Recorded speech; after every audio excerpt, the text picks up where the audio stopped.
there, folks. Welcome to the channel. I'm glad you could be here because in today's episode, special episode today, we are going to be visiting the Food Wishes YouTube channel to take a closer look at their spicy salami spread, the Nduja, to determine whether it is a must or a bust. Now, if you are new to this particular series, what we do is we visit popular charcuterie related content. We'll recreate that recipe on this channel and then we'll rate it. If it's an absolute winner, it gets rated a must and should probably be on your short list. But if it is a complete disaster, it is a bust. As a bonus, if it is a bust, what we'll do is rewrite the recipe so that we can make it worth your while. Today's episode is all about the Southern Italian salami known as Nduja. This is an incredibly delicious spreadable salami. This particular recipe, they claim to be making a hacked version of Nduja that only takes 1 day to make. And I gotta be honest, my curiosity is piqued because when we make it, it normally takes 7 to 9 months. So if you can knock it out in 24 hours, it's kind of spectacular. So let's go ahead and get into it. Chef John over at Food Wishes. Let's see what this spicy spreadable salami is all about. Hello, this is Chef John from foodwishes.com with Spicy Salami Spread. That's right, I'm going to show you how to make a very fast and easy version of a famous Calabrian salami spread called Nduja, which using the traditional method would take 3 or 4 months to make. And while it really is truly amazing, I don't want to wait that long. And besides, it requires using parts of the pig I'd rather not handle. It's so true. This particular salami was created in the early 1800s when Napoleon Bonaparte appointed one of his commanders to be king of Naples. His name was Joachim Murat. Now, Joachim Murat, who was French, is said to have brought the French andouille sausage to Italy. And the poor southern Italian farmers were inspired by this French smoked sausage.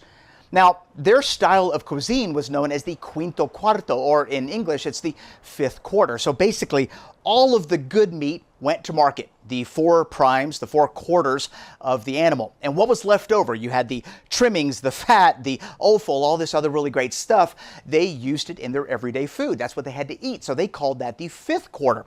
Well, Nduja was made using that style of cooking. So you had offal and you had a lot of fat and you had a lot of trimmings inside this particular salami. Basically, it was a poor man's sausage.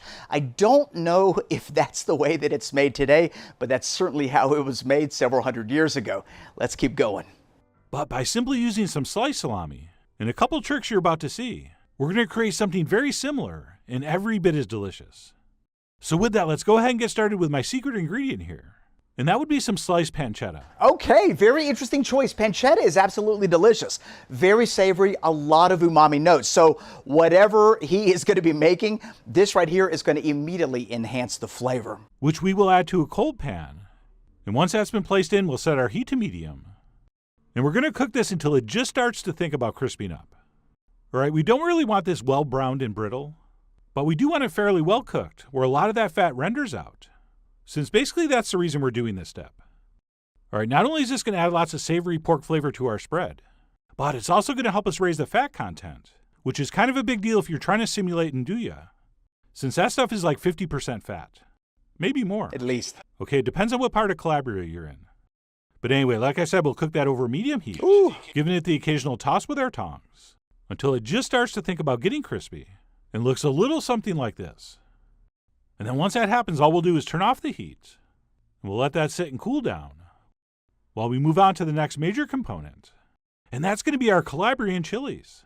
Absolutely. You cannot make a salami like Nduja without the Calabrian chili peppers. I can tell you right now, with only 2 ingredients into this recipe, we are headed in the right direction. Which come in jars packed in oil. And if you have an Italian market in town, these are pretty easy to find. Otherwise, you can order online, or in the blog post, I'm going to give you some alternatives. And to prep these, all we have to do is pull off the stem if it's still attached. And if we want, which is optional, squeeze out the seeds. Which I do because it only takes a few minutes.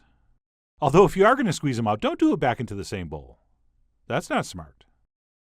And then besides using the actual peppers, we're also going to spoon off 2 or 3 tablespoons of this oil.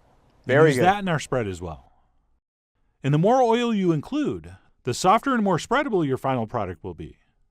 As well as spicier. Since these peppers are pretty hot, which is why The Calabrian chili pepper is incredibly seedy, and so it is a good idea, although it's technically optional, to seed it. So I like what he's doing here. Seeding the pepper is definitely going to make a creamier experience, I believe. about a quarter to a third of a cup of stemmed and possibly seeded peppers. And then besides our Calabrian chilies and oil, and recently cooked pancetta, we're also going to need a whole bunch of sliced salami. And I went with a mixture of Okay, 2 there we super go. size, Store-bought salami, which I will, of course, absolutely. taste for quality control, to 1 part of what was sold as calabrese salami, which is generally just supermarket speak for a spicy salami. Although they were both spicy and kind of taste the same, so who knows. But what I do know is any salami is going to work here. So feel free to use whatever you want. I mean, you are after all the mommy of your soft serve salami.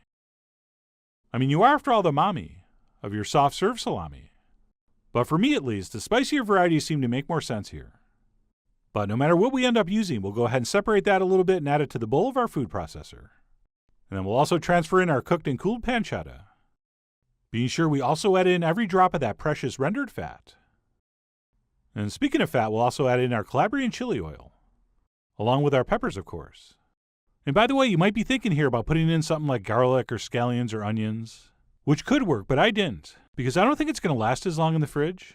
Plus, as I've mentioned, I really was trying to simulate the texture of a classic Nduja, which does not include those things. And then what we'll do once that's all together is go ahead and start pulsing it on and off until our mixture is pretty finely ground and looks a little something like this. And once it reaches this stage, we can add our final 2 ingredients, which will be some olive oil and, in a little bit of a plot twist, some room temperature butter. That's going to be absolutely beautiful. It should soften this mixture up quite a bit. I am curious about the texture after it's all said and done. All right, we could go with all olive oil here, and many cheater versions of Nduja do. But for me, if we're trying to simulate extra pork fat, butter's going to get us a lot closer to that in texture than oil. And then what we'll do once our final fat's been added is simply continue processing this until it's as smooth and spreadable as we want. And I'm going to show you right here how smooth I wanted mine. Okay, I'm not trying to liquefy this or make salami butter, although that does sound pretty good. But what I'm going for is something that's very, very soft and spreadable, but still has a little tiny bit of texture to it. And you're going to get a much better look at this in a few seconds as I transfer this into a bowl. And at this point, our spicy salami spread is officially done. And if we wanted, we could start enjoying this right now, which I will prove by tasting some on a piece of bread, which, by the way, was absolutely amazing. And normally at this point, I would be reminding you to make sure you taste this for seasoning. But with this stuff, that's not going to be necessary. All right, thanks to all that highly seasoned salami and hot peppers we used, we should be good to go. Anyway, the point is you could eat this right now as is, but for what I think is an even better product, if you can, wrap this in plastic and pop it in the fridge overnight. And somehow, some way, those flavors seem to develop even more. So that's what I did. And then the next day we can pull that out, and if we want, transfer it in some kind of attractive serving container. Or if you want something like this. And then just for fun, after smoothing out the top, I decided to take a knife and go around making some indentations, which I think is going to provide for a little more visual interest. And because of the contrast those shadows provide, I think it actually also improves the color. Or it sort of somehow deepens it a little. And speaking of color, I went ahead and finished this up with 1 whole Calabrian chili. And that's it, our spicy salami spread is ready to enjoy. Hopefully next to some beautifully toasted or grilled bread. And if you're thinking this stuff just tastes like extra spicy soft salami, well, that's sort of true, but it tastes like so much more. This stuff is like salami squared. Right, that extra savoriness and meatiness from the pancetta really does magical things here. And when you combine that with the delicious fruity heat from those Calabrian chilies, you end up with a truly unique, intensely delicious, very memorable meat spread.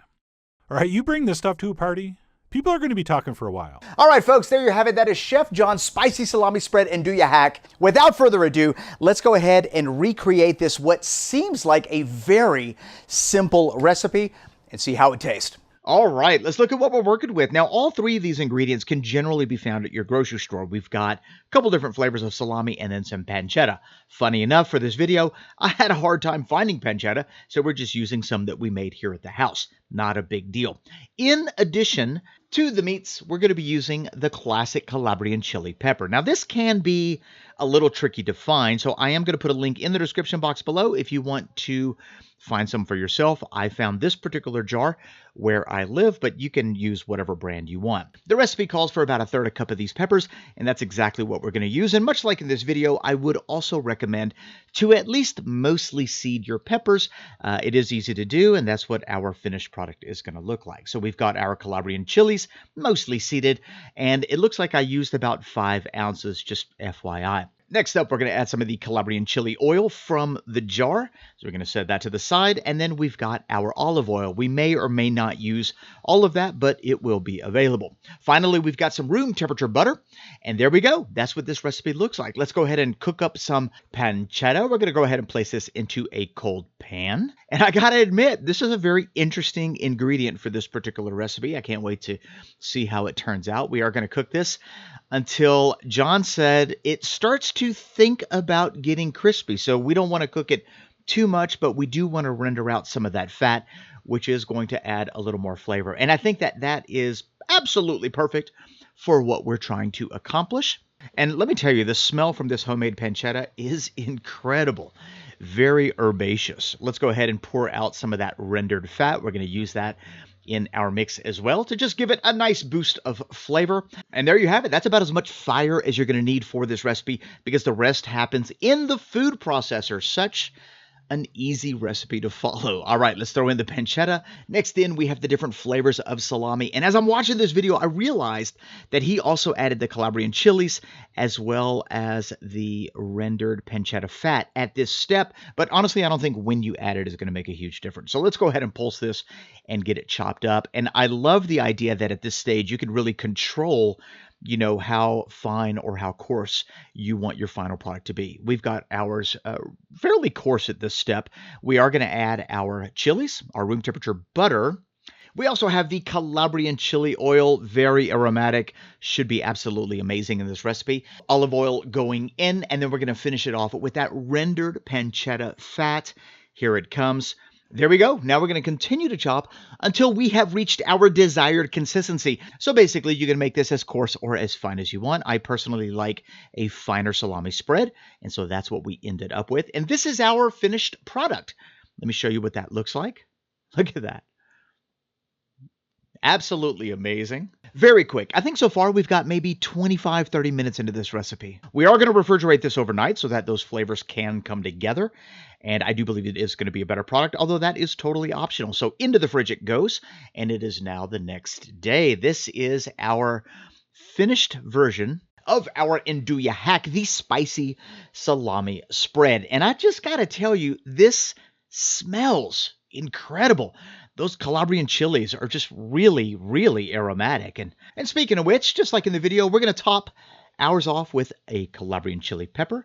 And there you have it. Let me know in the comment section below, what do you think of our finished product? Would you dive into that if you were at a party? All right, so it's now time to give this the good old-fashioned taste test.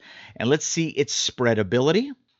All right, no problems there. Very spreadable. I did let this come to room temperature a little bit. Right out of the fridge, those oils had firmed up, and so it was a little more firm, but there we go. And you know what? As a bonus, let's go ahead and pull out some actual Nduja. This is what it looks like. We made this, I don't know, earlier part of this year, probably March or something like that. It took 9 months to make. And we're going to do a little side-by-side just to see what the hacked version tastes like compared to the actual version. And notice how the Nduja has a little more body to it. I guess the best way to describe it would be, cold butter versus room temperature butter. The hacked version is definitely a little softer and a little wetter, primarily because of the different oils and the butter that was added. But there we go. An interesting comparison between the two. Let's go ahead and give this version a taste. All right, guys, we've got our hacked version of Nduja, our spicy salami spread from the YouTube channel Food Wishes. Let's just go ahead and give it a taste, see how it turned out.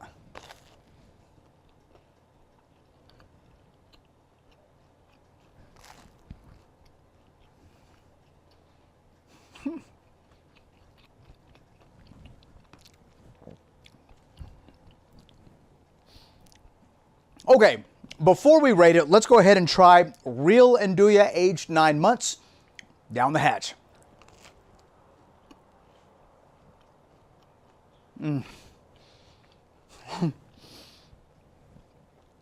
Wow, it's interesting trying them side by side.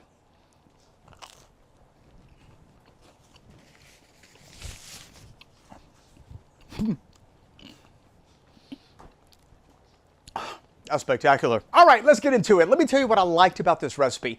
This spicy spreadable salami Nduja Hack is incredibly easy to make. 3 packs of salami, 1 pack of pancetta, some Calabrian peppers, olive oil, a little butter, and you are in business. The way the recipe is written, it made 20 ounces or 1.25 pounds, which is a lot of spicy salami spread. So I really like how easy it was to make. Let's talk about the texture. This is supposed to be a spreadable salami, and I would say this is definitely spreadable. I was actually concerned that it was going to be a bit chunky or too coarse because we were using pre-made salami, but the longer we pulsed it with the addition of butter, with the addition of olive oil, that Calabrian pepper oil, it actually smoothed out quite a bit. I like the spreadability, but with that being said, it's not quite as creamy as traditional Nduja. There is still a bit of that coarseness, although it didn't really show up a whole lot on the bread. And finally, let's talk about the flavor. How does it taste? And let me tell you, this could be a deal breaker because classic Southern Italian Nduja is a flavor bomb. I will say that this particular recipe has one enormous thing going for it, and that is the Calabrian chili pepper. This is an absolutely amazing pepper. It is loaded with flavor. It's a little smoky, a little spicy, and this particular dip is definitely pepper forward. I really enjoyed that. I honestly thought that I was going to get more complexity of flavor because we were using already made salami. Traditional Nduja has a beautiful spectrum of flavor because of the fermentation and because of that long maturation time, 5 to 9 months. That meat is constantly aging. It's absolutely amazing. And I wouldn't say this was singular in note, although it is Calabrian pepper forward, because we did get the savoriness, the umami from the pancetta. I did definitely pick up the flavors of the salami in the background, which I thought was a nice touch. But flavor-wise, if you compare it directly to Nduja, there is absolutely no comparison. One thing that I am missing from this recipe is the smokiness that classic Nduja brings to the table. And it kind of has me thinking maybe, smoked bacon would be a better option than pancetta. I love the umami and savory notes from the pancetta, but I do believe that additional smoky flavor might bring us a little bit closer to that classic Nduja. All right, in summation, I would never in a million years try to pass this off as Nduja, because it is not. But as a spicy, spreadable salami that honestly doesn't require a lot of special equipment. You don't have to wait 8 or 9 months for it to be done. You can do it in 24 hours. That is spiced perfectly with incredible flavor. Its spreadability is 100%, and it's got a great mouthfeel. And let's be honest, it's got beautiful curb appeal. I would say for all of those reasons, this recipe is a must, and you should absolutely put it on your short list of recipes to make, and let me know in the comment section below what you think about it if you do. Now, there are certain adjustments that you could make to this recipe if you absolutely wanted to. You could lose the butter and you can add room temperature lard. That would give it a little more porkiness. A lot of fun you can have with this recipe, but the way that it is written, it is absolutely delicious, and I sure do hope you get a chance to try it. Thanks a lot for watching this episode, and if you have any questions or any suggestions for future must or bust episodes, I'd love to hear them in the comment section below. Give this video a great big thumbs up if you liked it, and if you're new here, don't forget to hit that subscribe button and that notification bell so you don't miss a single episode. Thanks a lot for watching. We'll see you in the next one. Bye-bye.